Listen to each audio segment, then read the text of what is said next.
Hello everyone, myself Shweta Shetty, working as an assistant professor, Department of ISC, MITM. So, in the previous class we have discussed about all about your system models. So, what is the fundamental to analyze what is system model and what are the types of system models we are going to analyze in this particular module. So, likewise you have come up by the required with the external perspective, internal perspective, structural and behavioral.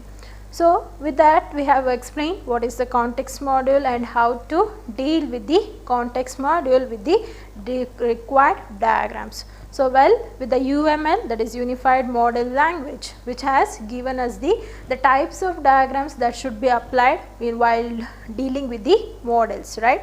So, accordingly I have explained what is activity diagrams, what is sequence diagrams, what is class diagrams and what is state diagrams, right. So, on continuation to the our system model, the next model is all about the interaction model. So, basically your interaction model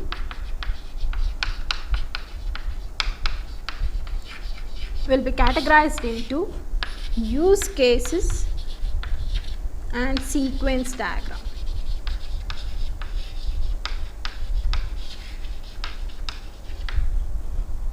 So, what is this use cases and the sequence diagram, and basically fundamentally why we need this interaction model.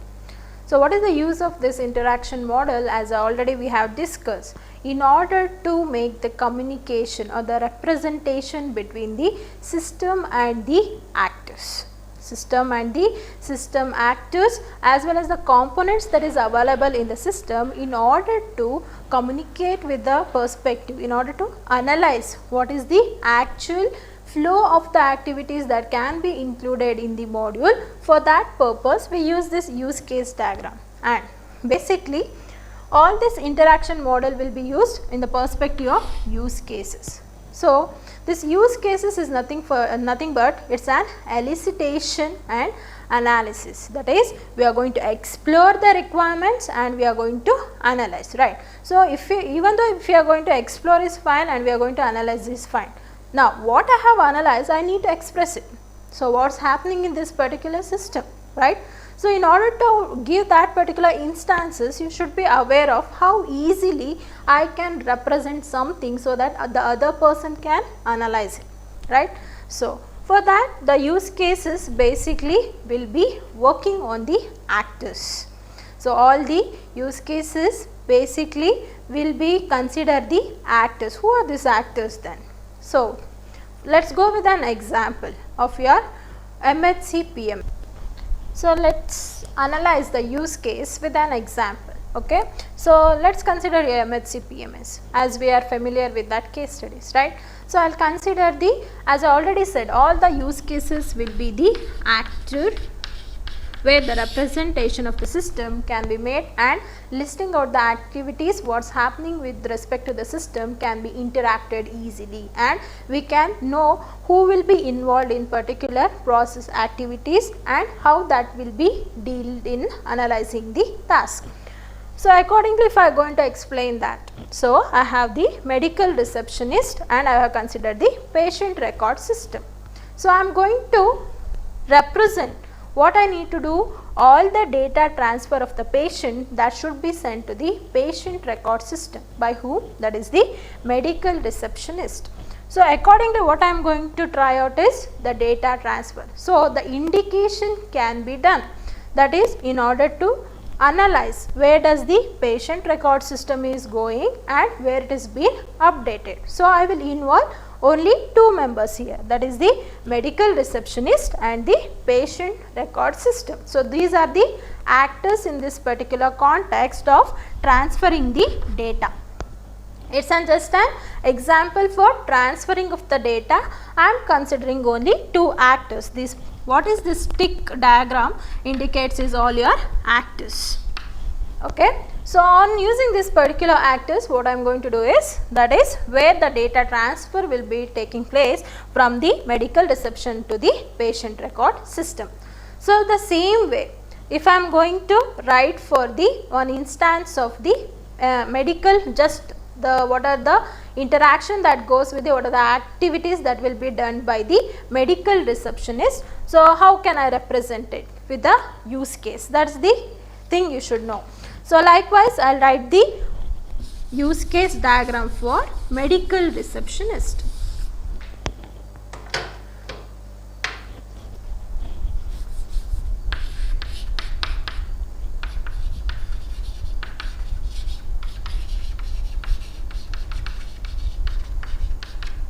So, what are the activities will be involved?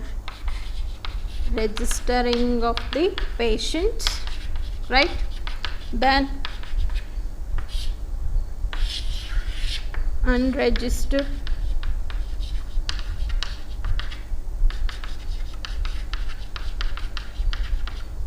patient info,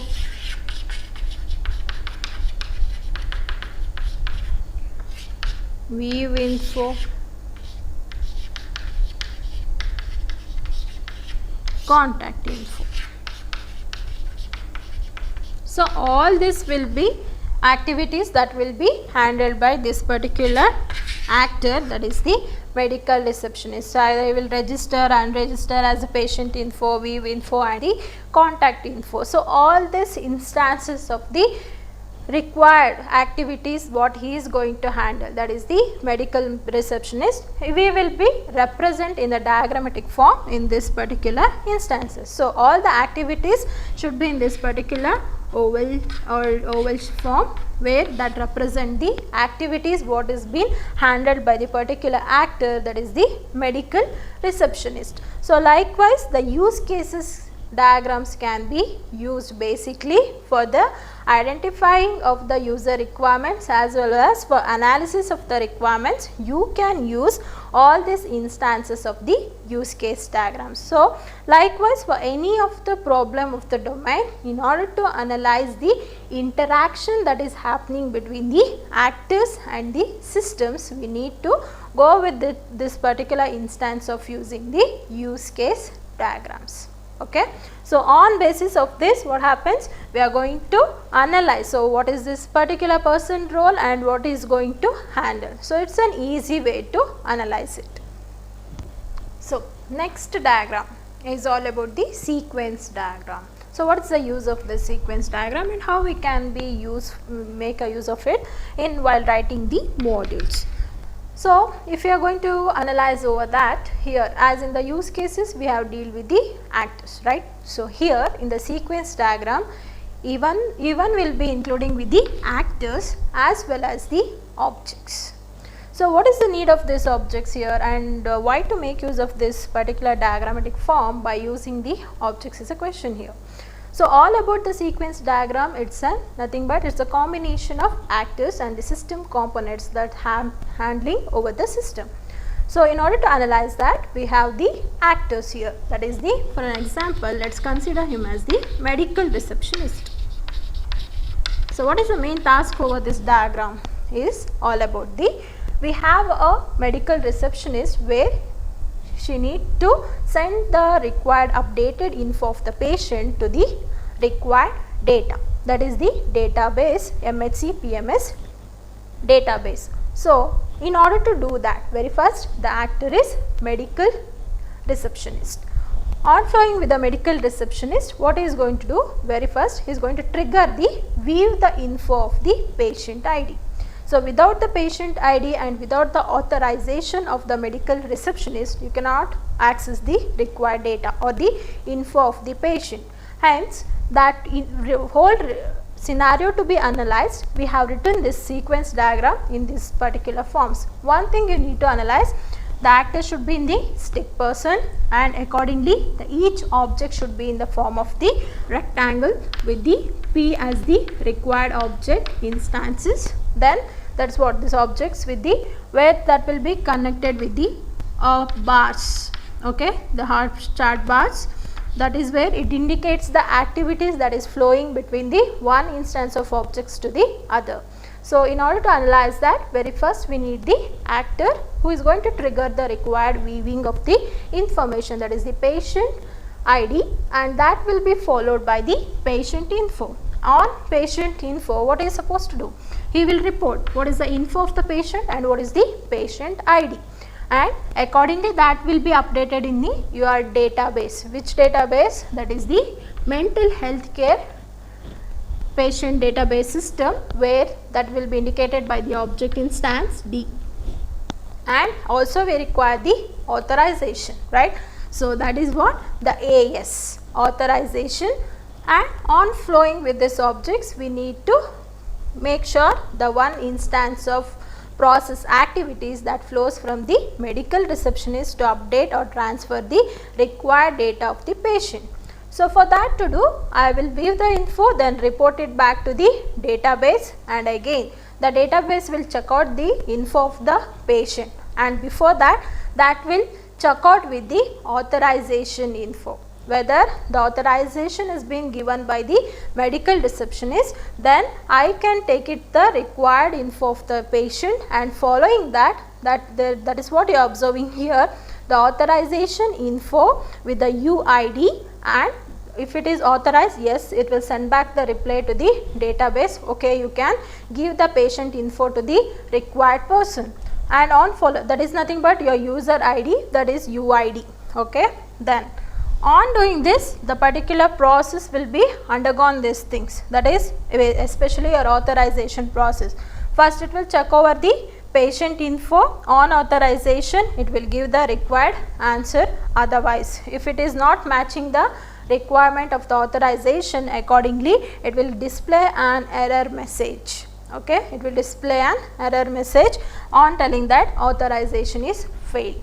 So likewise, the sequence diagram can be used where for the interaction purpose of your system components as well as the system environment, that how it deals with the actors, and all this will be, objects will be connected to the charts with the form of the dashed lines, okay. So this is how the sequence diagram will be analyzed. So let's take one more scenario by adding the additional features, how we can directly transfer the data between the direct communication that can be done through the actors.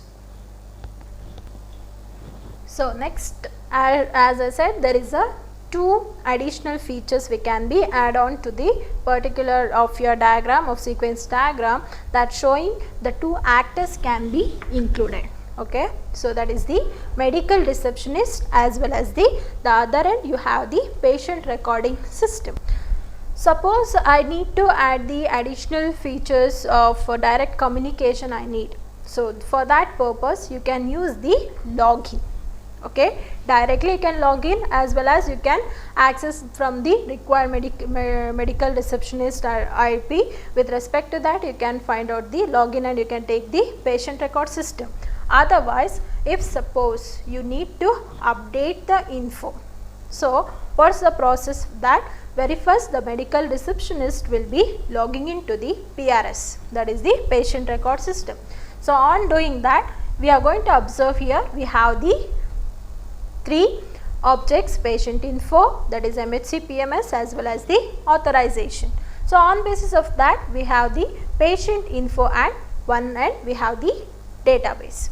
So updating info will be given to the receptionist, where that will be followed with the patient info, and later the direct updation of the patient record system will be handling towards the patient record system, where that will be updated when only the authorization is accessed properly, when it matches from the required data given by the medical receptionist.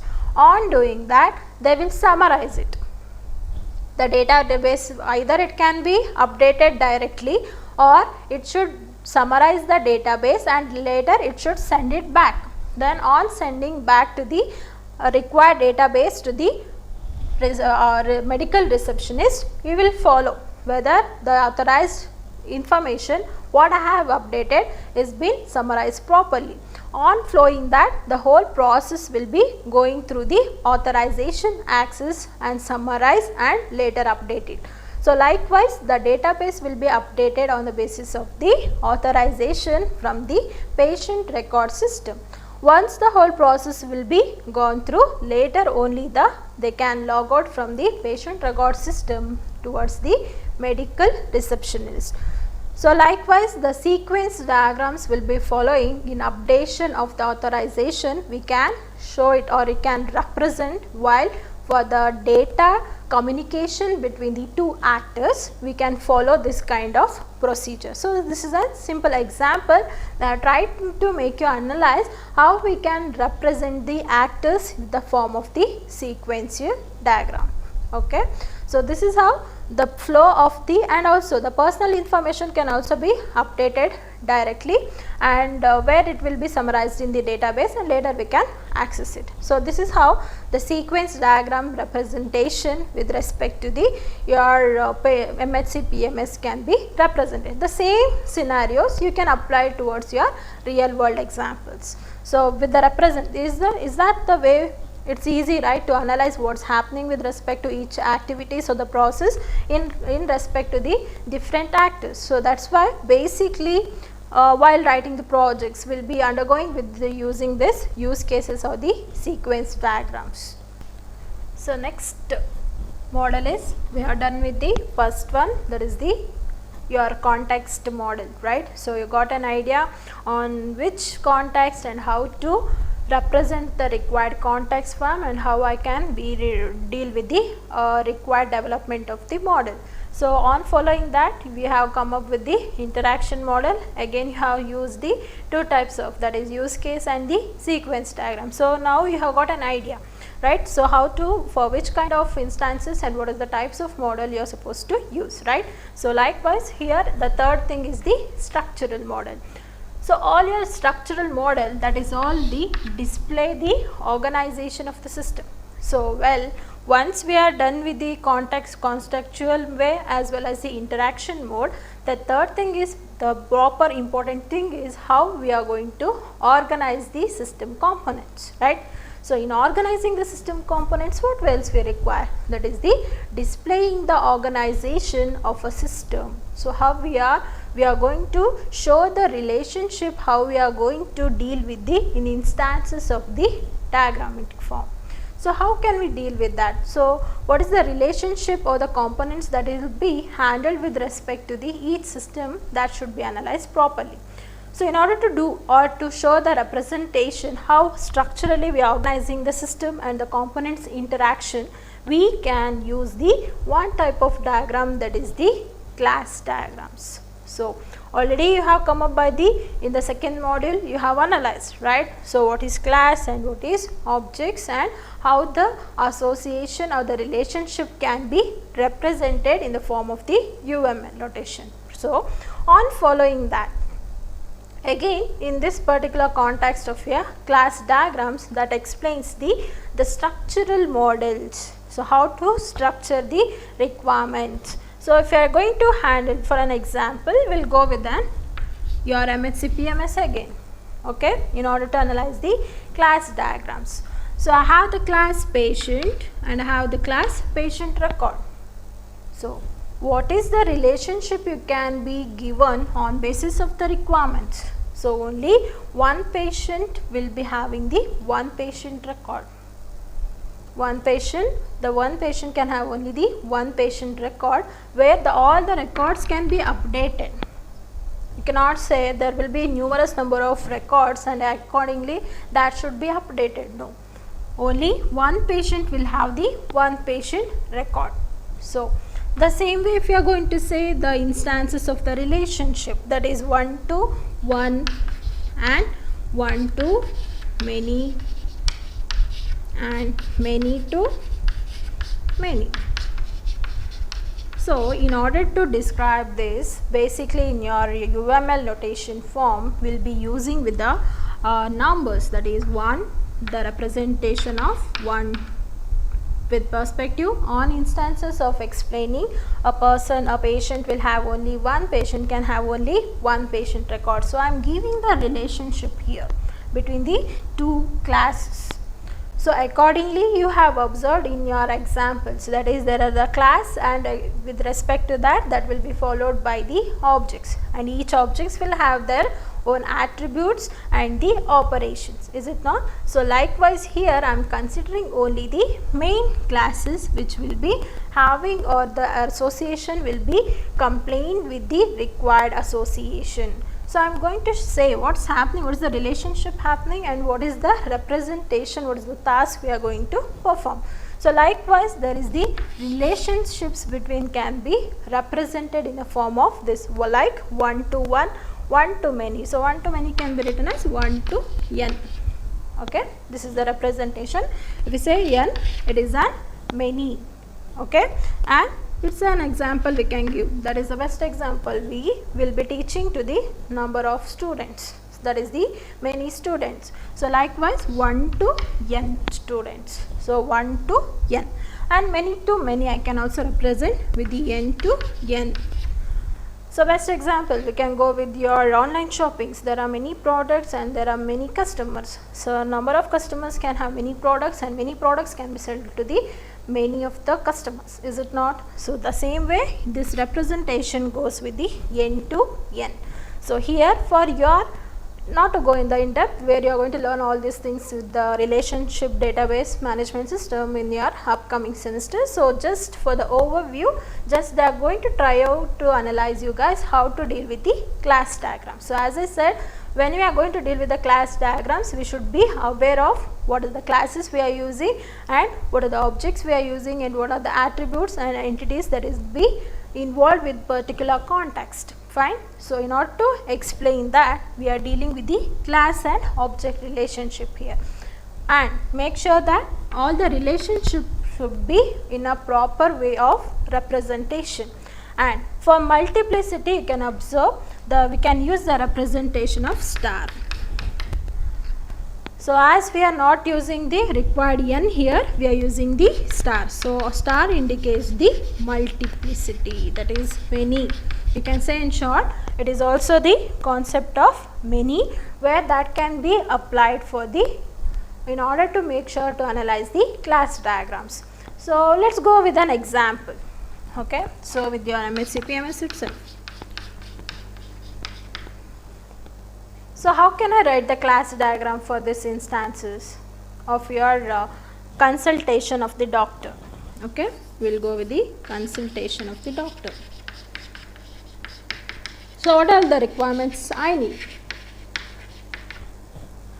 Whenever I am supposed to consult the doctor, how will I go? What is the process I can lead? So that can be represented in this particular instances of the class diagrams.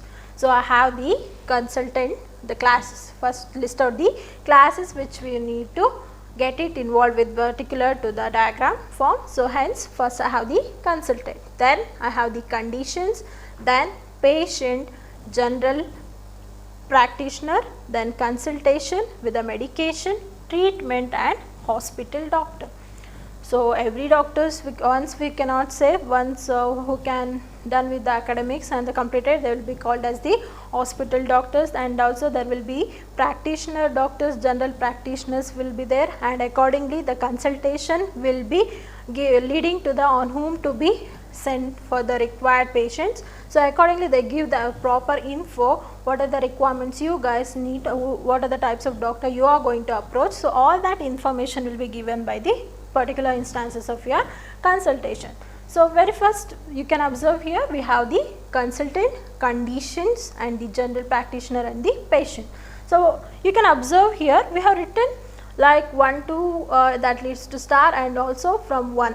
So as I already said, if you are going to represent the one patient to the one patient record, so all that will be representation goes with the 1. So here you can observe we have the consultant, the one consultant will be to whom, that is he can refer to the number of patients. That's why from consultant I will write only one consultant, one to who can refer to many number of patients, that is 1 up to many, that is the multiplicity star, many patients, right. So accordingly condition where that can be many number of conditions can be diagnosed to the many number of patients. So that's why it's all the multiplicity. Then general practitioner, only one general practitioner can be referred by the any of the patient. So that's why many of the patients. So 1 goes to the star multiplicity. Then patient attends whom? How can he attend the consultation? Any number of patients can attend the any number of consultation. That's why 1 goes to the multiplicity. So then that will be followed by the hospital doctor. So consultation runs the hospital doctor and he will refer the required many number of patients to the many doctors of the hospital. So that's why that runs the required form. Then also the consultation will prescribe what? Many number of consultation can prescribe the many number of medication, hence it is the 1 goes to the multiplicity. Then prescribes, that is consultation also prescribes the treatment. So accordingly many number of patients that will be prescribed by the number of types of treatment. Though that's why we are going to refer, we can refer, and in order to represent the form of what's the activities that will be followed in any instances of the doctors. So likewise you can be represent in the form. So if we give some other examples also. So one student can do many number of n number of projects, right? And also we can say the same in scenarios where the 4 students will be doing one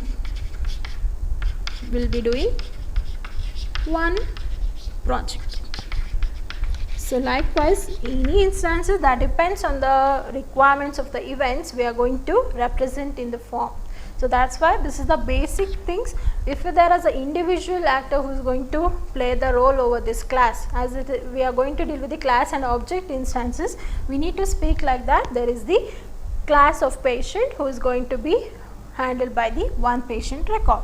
So if you are going to write in a diagrammatic form, very first the class and object, already you know this, right? So we have the class consultant, okay, consultation. So what are the objects we can write? That is a doctors, date, time, reason, clinic, what is the types of clinics you are going to refer, and who is the doctor you are going to refer. So all these details will be given by the consultation. So that will be followed by the, and also we acquired the operations, right? So all that is the new prescriptions and what is the types of prescribed treatment. So all that data will be the operations. So likewise in order to make sure, in order to represent the required tasks to be performed, that is the activities to be handled, we can use this concept of your class diagrams. That's why you should be able to skilled enough to analyze this kind of situations and where the type of diagram I can implement and I can bring up the model. So that's why you are learning in these 4 particular forms. So on basis of the context, on the basis of the interaction, on the basis of structural, and the last one is the behavioral. So knowing all this, the display of the organization of the system, as I said, we should know the system architecture, right? So how it displays and what is the components that has been involved in particular instances. So in order to analyze that concept, we have come up by this class diagrams. So this is how the class diagram, the sequence diagram, the use cases can be used. So next one topic we'll learn regarding the generalization. So what is this concept of generalization? So basically this is a technical term on daily basis we are going to deal, okay. So generally generalizing, so generalization, the word itself predicts that is the generalizing. So we are making any complexity as the easy one. So in order to manage the complexity, basically we'll use this concept of your generalization. But how this will be implemented in your concept of your software engineering, you may ask. So already we have come up with the concept of the classes. So everything generalized form, we can say the class, animals, cars. So all those are classes, right? So if I am going to describe all in the form of a class and object form, that makes a complexity. Simply it is just a complexity arises much and more. So how well I can organize it and how I can bring up into the hierarchical form. So generalization hierarchy can be analyzed. So how I can represent. So what are the common attributes if I have with the superclass and the subclass. So I can use the inheritance concept, and by using the inheritance concepts where I can inherit the required attributes and the behaviors from the required superclass, right. So that's what you have learnt in your module 2. So likewise here also I can use the same follow-up method for analyzing the generalization method. So if we have consider an example of generalization hierarchy, I can categorize the doctors. We can observe here, this is the doctor, we can call this as the subclass. Okay. Under that again we are going to categorize hospital doctor and general practitioner. So you know that, so immediately once we are completed with the medical course, we cannot be called as the perfect doctors. So again they will need to put into the required trainee doctors, as well as they will be categorized into qualified doctors and the team doctors and the consultant doctors and the general practitioners. If you are going to say like that, here also we can categorize all that one belonging to the hierarchy into this particular categorization of the forms. So you can observe here we have the trainee doctor and the qualified doctors, where who can be accessed from the required features from the team doctors, right. So with help of the team doctors, where they are going to take the required attributes or the entities characteristics, that is from your hospital doctor. So again hospital doctor have the consultant and the team doctors, and again this hospital doctor and general practitioners who will come under the doctors. So likewise I can bring up the general class and object of entities in the form of the hierarchy. So by doing this, what happens, we can avoid writing the number of classes again and again, and to show the representation in the form of the where the different that forms the complexity. So that's why basically here we use the superclass and the subclass. That's you have observed. While developing the object oriented models, basically we should analyze how that is associated with the objects and the class, and how that will be deal with the required associations, right. So on going to say about this. So finally you should know the generalization can be represented by the hollow arrow, where that should be upward. So this the form of representation, every generalization topic can be analyzed and explained in this particular context. So hence I can make it the same way, you can apply it for the required real time problems, and you can bring up or you can avoid the complexity. So basically we are using this technique for managing the complexity by doing this generalization hierarchy. So well, with respect to this instances, so we can, if I give a example of the college, how can we take this? So the same scenarios we can categorize, and where that will inherit the required attributes, right. So that if we take the college, then again that will be categorized with the different forms of your administration, with the canteen sections, with the faculties and the non-teaching. So all this will be involved. So again I can make of all the required classes and objects, I can take the required attributes that is common towards your superclass and the subclasses, and I can inherit those attributes and I can categorize in this particular hierarchical form. So this is how that deals with the generalization concepts. So by the time we got an idea how to use the required context with the hospital as well as the on the form of the complexity. Again I can explain the extended details with respect to your general hierarchy. If I take the doctor, so again I can put out the objects name, phone and the email are the entities, where that follows the method of register and deregister. If I take this is how we can represent the added details. So this is just an generalized way I have written. So added details can be represented in this particular form, that is the superclass and the subclasses. So superclass has the doctor with respect to have the attributes name, phone number and the email with the methods register and the deregister. Then if I take the subclasses hospital, doctors and the general practitioners. So again I can give the details, staff numbers, page number, and Under the general practitioners, again give the details of practice and the address, right. So, in-depth detailed description also can be represented in the form of, to avoid the complexity, like this way. But the thing is to represent in the form of hollow arrows. Okay, this is how the representation of the generalization goes. Thank you.